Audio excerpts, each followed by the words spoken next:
বিসমিল্লাহির রহমানির রহিম। আজকে এই দেশে 5ই আগস্ট যে গণ অভ্যুত্থান, সেইটা নিয়ে কয়েকটা কথা বলবো প্রশাসনের উদ্দেশ্য করে। তার আগে বলতে চাই একটা গল্প দিয়ে, যে বাবা মা যখন বাড়িতে থাকে তখন কি সন্তানকে বলে যে দোকানে যে বাবা তুমি কি পান খাবে, বলে না?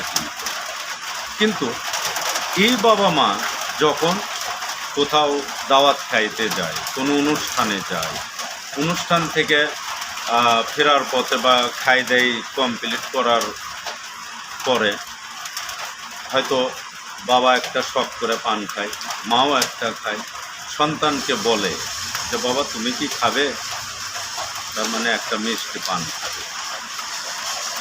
এই সময়টা কিন্তু বলে, এছাড়া বাবা মা কিন্তু সন্তানকে বলে না যে তুমি কি একটা পান খাবে। তো আমার প্রশ্ন হলো যে বিগত 16 বৎসর আওয়ামী লীগ ক্ষমতায় ছিল, আওয়ামী লীগ সরকারের নেতা কর্মী, এমপি মন্ত্রী সবাই ছিল। তো প্রশাসন হয়তো বা তাদের অনুকূলে চলাফেরা করছে, তাদের বিভিন্নভাবে তাদের আদেশ মানতে হয়েছে, চাকরি ক্ষেত্রে বা যে কোনো ওয়েতে সুযোগ সুবিধাতে। তো বিষয় হচ্ছে যে এই যে 5ই আগস্টের পর থেকে প্রশাসনের যে একটা দ্বিমুখী, মানে মানুষের কাছে প্রশাসনের কোনো মূল্য নেই। আমি মনে করি যে এই জাতি, বাঙালি জাতি কিন্তু একেবারে খারাপ না, একেবারে কুৎসিত না। প্রশাসন একটা দল দীর্ঘদিন ক্ষমতায় ছিল, তার অনুকূলে প্রশাসন চলাফেরা করছে, তাদের হুকুম আদেশ মানতে হয়েছে। আমি প্রশাসনকে বলবো, যারাই বর্তমান এই দেশে প্রশাসনে আছেন, আপনারা সর্বপ্রথমে এই জাতির কাছে আপনাদেরকে ভালো মানুষ, ভালো প্রশাসন, ভালো বাহিনী প্রমাণ করতে গেলে যেইটা করতে হবে সেইটা হলো সর্বপ্রথম আপনাদের মন, চরিত্র, এইটাকে পাল্টাতে হবে।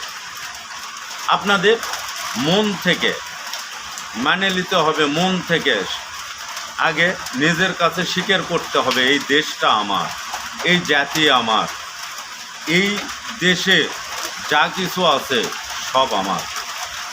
তাইলে এই দেশের একজন জাতি, আপনার ভাই, আপনার বাবা, আপনার মামা, আপনার খালু, আপনার চাচা, আপনার সন্তান।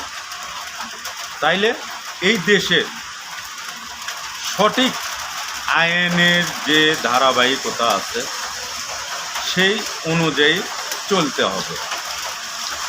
কে ক্ষমতাসীন, কে ক্ষমতাসীন না, এইটা দেখার দায় দায়িত্ব আপনাদের না।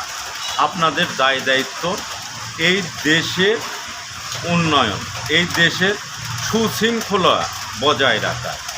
তাইলে আপনারা যদি এইটা করতে পারেন, আমি শতভাগ আশাবাদী যে আপনাদেরকে এই জাতি আবারও ভালোবাসবে। তাই আমি বলতে চাই, করজোরে রিকোয়েস্ট করে বলতে চাই যে যারাই প্রশাসনে আছেন, যারা যা অতীতে যা করার করছেন, বর্তমান থেকে আপনাদের মন, আপনাদের চরিত্র পাল্টে সৎ মনোভাব নিয়ে এই দেশ জাতি, আপনাদের আমাদের মিলিতভাবে এই দেশের আইন শৃঙ্খলায় কাজ করেন। এই দেশটাও শান্তিতে থাকবে, আপনারাও ভালো থাকবেন, মানুষের বিশ্বাস আপনাদের প্রতি ফিরে আসবেই যদি আপনারা সব অতীতের সব ভুলে যে সঠিক মানুষ হতে পারে। তো আপনাদের কাছে আমার করজোরে পুরো প্রশাসনের ওপরে এই দাবিটা রইল।